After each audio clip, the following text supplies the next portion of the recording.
Hey everyone, welcome to small group this week. I know we're kind of in some different settings here. I figured after such a long period of time, it was just time to make this a lot nicer for you guys. So hopefully you enjoy this backdrop a lot better than my dark, gloomy basement.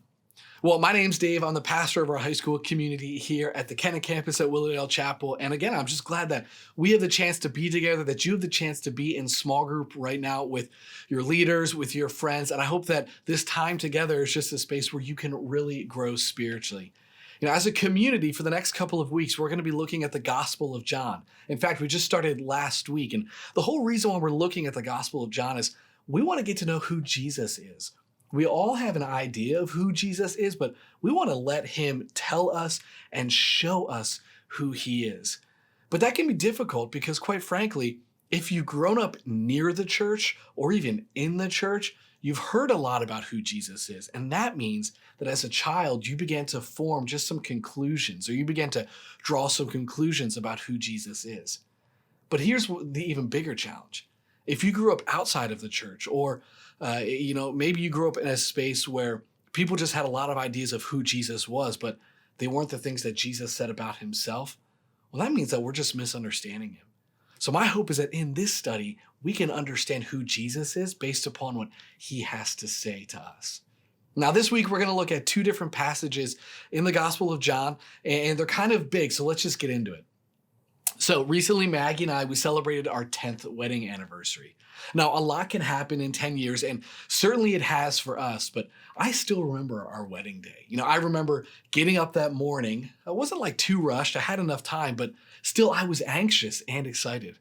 I remember hanging out with some friends, some of the groomsmen in my wedding here at the church, and we were playing Smash Brothers on GameCube for about 2 hours before the wedding ceremony. I remember walking into the ceremony with Pastor Greg. And of course, I remember seeing Maggie walk down the aisle. And I remember 1,000 other details from that wedding ceremony. But fast forward 10 years later, and now I've had the honor of officiating tons of weddings. But you know what I always have to remind people of? I have to remind them of the importance of the ceremony. You see, everyone just wants to get to the party. They just want to get to the good food, to the conversation, the laughter, dancing, catching up with family and friends. People just want to party. But they're at that party to celebrate the love of two people. They're at that party because of the ceremony. Well, in John 2, we read a story of a wedding that Jesus attends and a miracle that he performs. Now, this miracle is really important for a variety of reasons, but really the most important is because it's the first miracle that Jesus performs in the Gospel of John. And the primary reason I want us to focus on this story this week is because it tells us something about the heart of Jesus. You see, I said a moment ago that weddings are all about love. It's all about the ceremony. And that's entirely true. But at the heart of that ceremony, of that love, is actually a promise. And that's what the wedding ceremony, what marriage is all about. It's all about a promise. You could probably think, though, of a marriage that hasn't been easy. Perhaps even a marriage that's fallen apart. But we know that nobody gets married and nobody makes that promise just to break the promise or to get divorced. Well, in John chapter 2, Jesus attends a wedding, a party to celebrate love and commitment, and it's at this wedding that he performs an important miracle. But first, we have to stop and notice that Jesus performs a miracle at a wedding. And I want us just to sit there with that thought in our mind just for a minute. The place, a wedding. It's a really big deal, and it says a lot about Jesus and a lot about what he's trying to tell us with this miracle. You see, what he does is he turns water into wine. But it's not just like wine. It's like the best wine that the guests have had at the wedding, which is really unusual. You see, typically the best wine is served first and the worst wine is served last. And if they're running out of wine, it's because they're coming to the end of the party.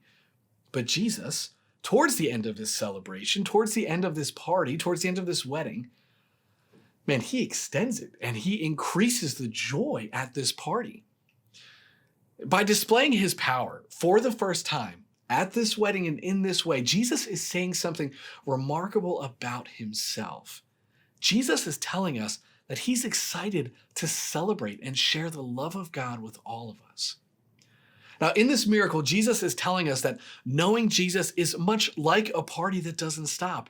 And I don't mean to be like cheesy, and I know that in some way I kind of am when I say that, but there really is endless joy and happiness and love to be found in a relationship with God. There's remarkable, beautiful, life-changing news that Jesus is bringing into the world.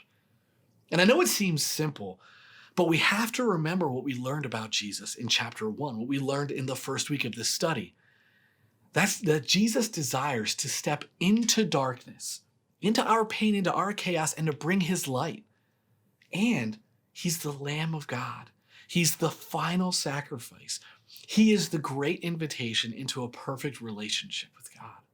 So it's only natural that Jesus, who loves us so much, would say that knowing him and being known by him is much like a party.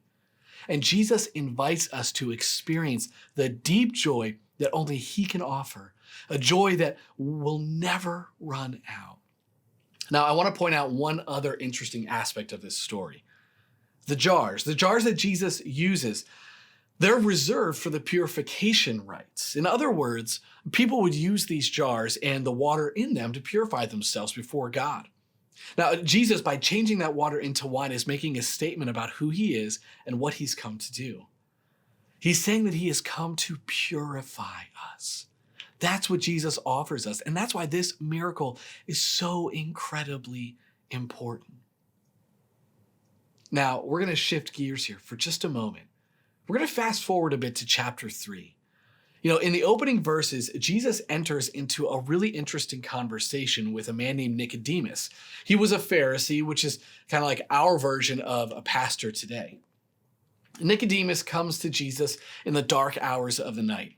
Now that's interesting because it's an indication of Nicodemus's desire to not be seen by others. So he's kind of coming to Jesus in secret.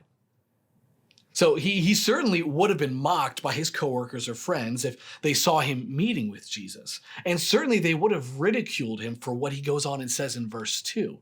He says, "Rabbi, we know that you are a teacher come from God.